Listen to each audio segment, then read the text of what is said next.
Bonjour à toutes et à tous. Dans ce 5e chapitre, nous allons voir comment insérer des liens dans notre page, et en première partie, les liens entre différentes pages. En effet, dans les chapitres précédents, nous avons vu comment nous pouvons ajouter les textes, titres et des listes, mais, en général, un site internet n'est pas composé d'une page unique. En règle générale, il sera créé d'une page d'accueil, laquelle donnera les informations de base de notre site, et il y aura d'autres pages avec les différents contenus détaillés. Il y aura aussi certainement des liens conduisant vers d'autres sites, des images, des fichiers, ou encore, pour recevoir des emails. Nous allons voir comment faire ces différents liens dans ce chapitre. Nous allons reprendre le dernier code créé dans les leçons précédentes, qui devrait se nommer test4.html, et ouvrons-le dans notre éditeur de texte. Comment créer un lien? Tous les liens seront constitués avec la balise en paire A. A comme, encore, ou, encre en français. Pour pouvoir fonctionner, cette balise a besoin d'attributs qui vont lui indiquer ce qu'elle doit faire. Rappelez-vous, nous avons déjà utilisé des attributs dans notre deuxième leçon, avec la balise meta. Commençons avec le lien vers un autre site, ou un lien absolu. Ce type de lien va conduire l'internaute qui cliquera dessus, vers le site qui sera défini dans l'adresse du lien. Pour ce faire, nous devons donc connaître l'adresse du site à atteindre, ou son URL. Voici comment cela fonctionne. En premier, nous devons placer la paire de balises A et /A. Et, entre elles, le texte qui sera affiché pour le lien. À l'intérieur de ces balises, nous allons ajouter l'attribut principal, hreférence, qui va définir la page à atteindre. Et, nous entrerons l'adresse complète de la page dans la valeur de l'attribut, comme ceci, ici, j'ai pris l'adresse d'un de nos sites déjà en ligne. Rappelez-vous, par défaut, la page d'accueil d'un site est la page nommée index, donc, dans l'état actuel, ce lien conduirait vers la page nommée index.html de ce site. Nous pouvons cependant ajouter le nom d'une page spécifique, ce qui forcera l'ouverture de cette page, et non de la page d'accueil. Voici donc le principe de base, voyons comment le mettre en pratique dans notre site. Nous allons ajouter un paragraphe à la fin de notre site, proposant aux internautes de visiter un autre site intéressant. Ajoutons donc en premier ce paragraphe, comme ceci par exemple. J'ai intentionnellement omis le texte du lien en fin de première ligne, car celui-ci sera créé avec la balise de lien. Maintenant, nous allons insérer la balise A en fin de première ligne, juste avant la balise BR. Dans la balise ouvrante, nous ajoutons l'attribut hreférence. Et nous insérons l'adresse complète du site à atteindre comme valeur de cet attribut. Et, enfin, entre les balises A, nous mettons le texte qui sera affiché comme le lien sur notre page. Par défaut, ce texte sera affiché en bleu et souligné, ou en mauve souligné, si vous avez déjà visité le site défini dans le lien. Nous verrons comment nous pourrons personnaliser ce lien avec le CSS dans les prochains chapitres. Notre lien est en place, donc, sauvegardons notre code en test5.html et ouvrons-le dans notre navigateur. Tout en bas de notre page, nous avons bien notre nouveau paragraphe, avec le lien en bleu, sauf si vous avez déjà visité la page, et dans ce cas, il sera en mauve. Bien, nous savons maintenant comment créer un lien vers une page connue et déjà en ligne sur le web. Voyons maintenant comment créer un lien vers d'autres pages de notre futur site. Madame, j'ai une question, comment pouvons-nous créer un, ou des liens, vers des pages de notre site, puisqu'il n'est pas encore publié, et donc, que nous n'en connaissons pas la future adresse URL? C'est une très bonne question, et cela montre que vous avez bien compris les bases.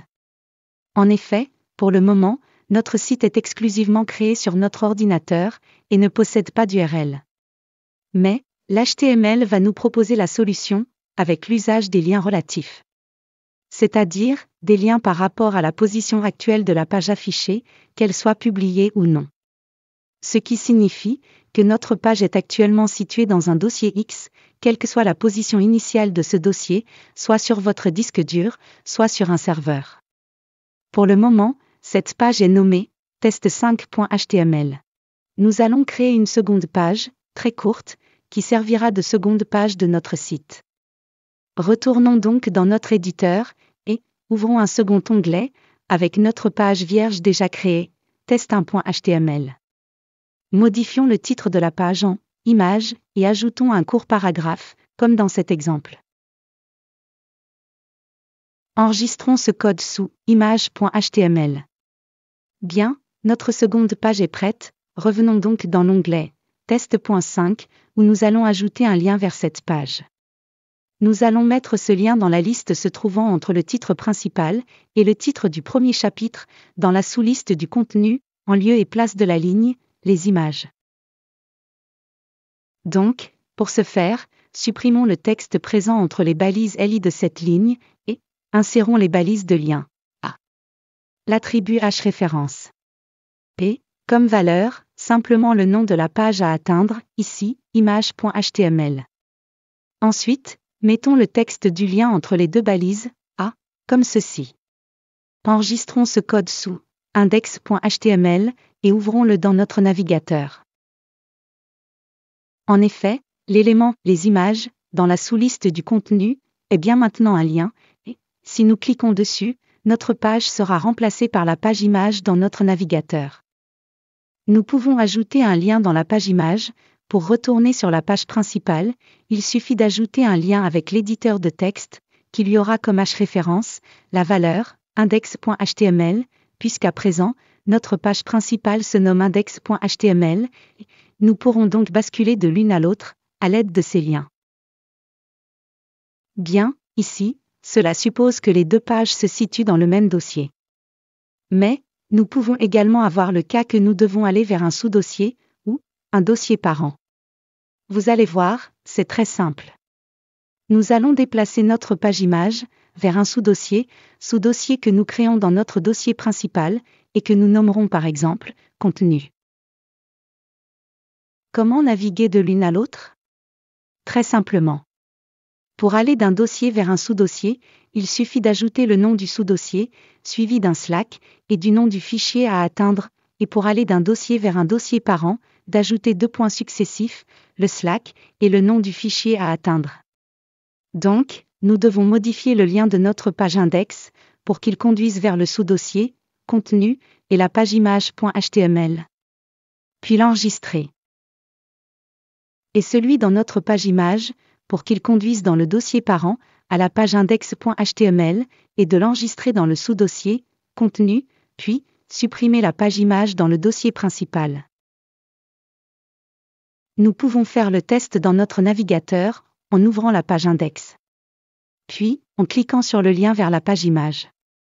Et en revenant sur notre page principale. Suivant la configuration du navigateur hôte, ces pages soit se remplaceront dans le même onglet, soit s'ouvriront dans des onglets différents, ou soit encore, dans des fenêtres différentes. Quand nous ferons un lien vers un site externe, il est préférable que celui-ci s'ouvre dans un nouvel onglet, ou fenêtre, alors que pour la navigation dans notre site, nous pouvons rester dans le même onglet. Il existe une commande en HTML, qui va forcer le navigateur hôte, à ouvrir un lien dans un nouvel onglet, ou fenêtre. Sachez qu'il n'est pas possible de forcer l'un ou l'autre, c'est la configuration du navigateur hôte qui décidera d'ouvrir la page soit dans un nouvel onglet, soit dans une nouvelle fenêtre. Cette commande est un attribut que nous ajouterons à la balise A et se nomme target avec la valeur _blank, _ étant le nom donné au -bas. Nous pouvons donc ajouter cet attribut au lien menant vers notre autre site, situé tout en bas de la page index.html, comme ceci. Puis, après l'avoir enregistré, nous pouvons le tester dans notre navigateur, qui, quand nous cliquerons sur ce lien, ouvrira maintenant cette page dans un nouvel onglet, ou une nouvelle fenêtre.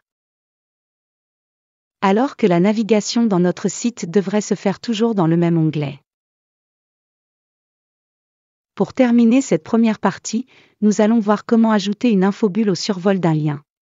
C'est également très simple à réaliser, nous allons ajouter un attribut de type title, avec comme valeur le texte que devra afficher la bulle, à chaque lien de nos pages, comme ceci. Donc, dans la page index, nous ajouterons cet attribut au lien conduisant vers la page image, avec le texte, voir toutes les images. Avec le texte, voyez aussi notre autre site, dans le lien menant vers notre site externe. Et, enfin, avec le texte, retour vers l'accueil, dans le lien de la page, image, ramenant vers la page, index. Une fois fait, et nos 2 pages sauvegardées, nous pouvons tester cela dans notre navigateur, en constatant que l'infobulle, et son texte correspondant, sera bien affiché lors du survol d'un lien. Nous verrons qu'il sera possible de personnaliser cette infobulle grâce au CSS. Nous voici arrivés à la fin de cette première partie du chapitre consacré aux différents liens. Dans la deuxième partie, nous verrons comment naviguer à l'intérieur d'une grande page, et comment ajouter des liens vers des emails et des fichiers. Merci de votre attention. Katerina et Patrick.